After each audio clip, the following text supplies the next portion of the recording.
সবুজ শ্যামল ছায়ায় ঘেরা ছোট্ট একটি গ্রাম। এই গ্রামেই বাস করতেন এক অতি সাধারণ মানুষ, নাম তার হরেন কাকা। তার ঘরটা ছিল খড়ের তৈরি, কিন্তু সেখানে অভাবের মাঝেও ছিল এক অদ্ভুত শান্তি। হরেন কাকার সাথে থাকতেন তার স্ত্রী লক্ষ্মী, কিন্তু প্রকৃতির খামখেয়ালিপনায় তাদের শান্ত জীবনেও একদিন দুশ্চিন্তার মেঘ ঘনিয়ে এলো।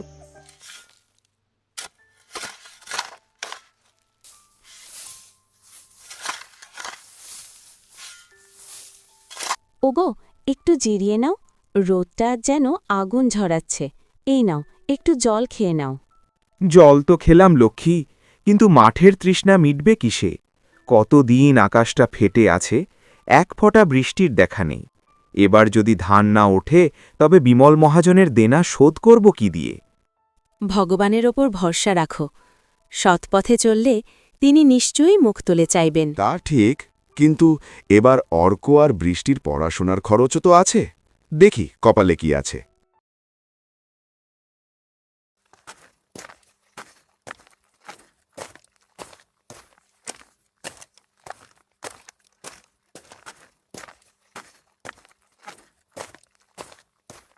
কি হরেন, শুধু বসে থাকলে তো আর টাকা শোধ হবে না।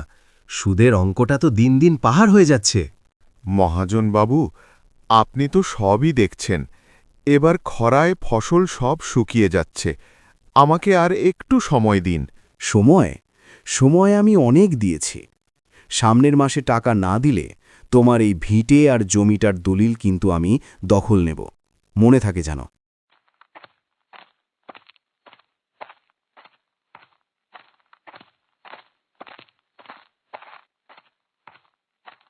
কি হবে গো এখন?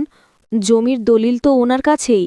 জানি না লক্ষ্মী, কিন্তু ভিটেটা গেলে তো পথে বসতে হবে।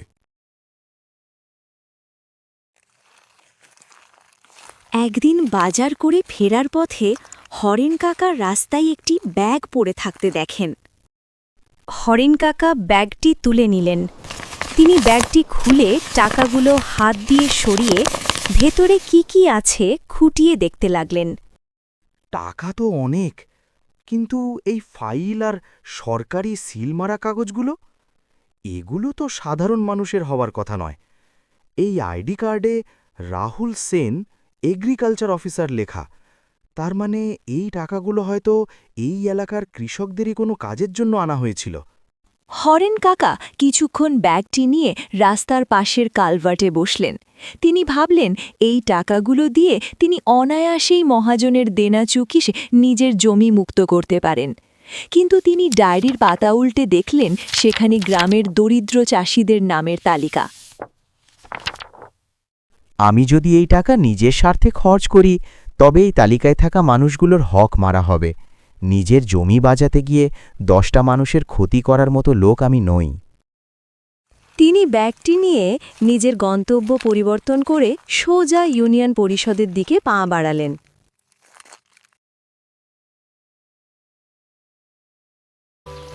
ইউনিয়ন পরিষদের সামনে মানুষের ভিড়। রাহুল অফিসারকে দেখা যাচ্ছে কয়েকজনের সাথে খুব গম্ভীরভাবে কথা বলছেন। হরেন কাকা ভিড়ের মধ্যে ঢুকলেন। বাবু, শুনলাম কার্ড নাকি কি হারিয়েছে?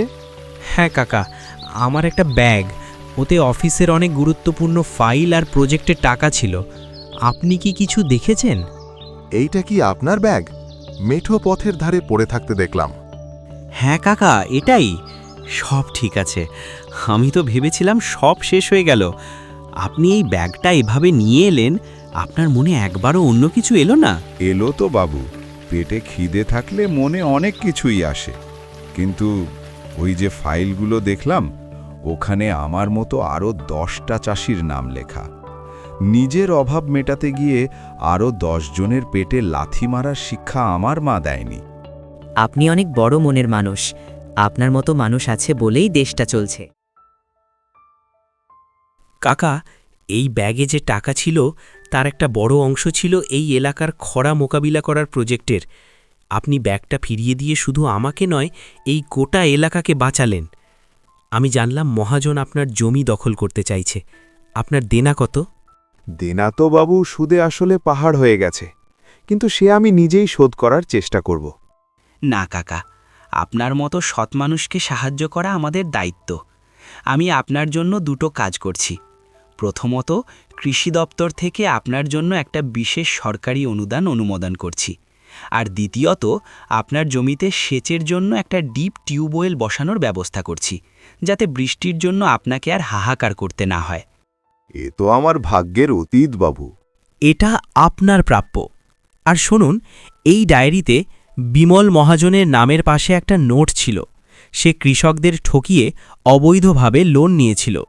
আমি ওর বিরুদ্ধেও ব্যবস্থা নিচ্ছি।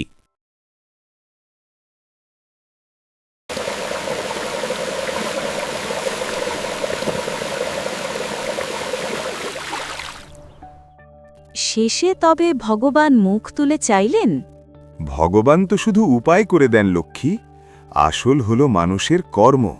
সেদিন যদি লোভ করতাম, তবে আজ এই মাটির বুক ফেটে জল বের হতে দেখতাম না। দূরে দেখা যায় বিমল মহাজনকে অফিসাররা জেরা করছে। হরেন কাকা একটা গভীর দীর্ঘশ্বাস ফেলে কোদাল হাতে জমির কাজ শুরু করেন।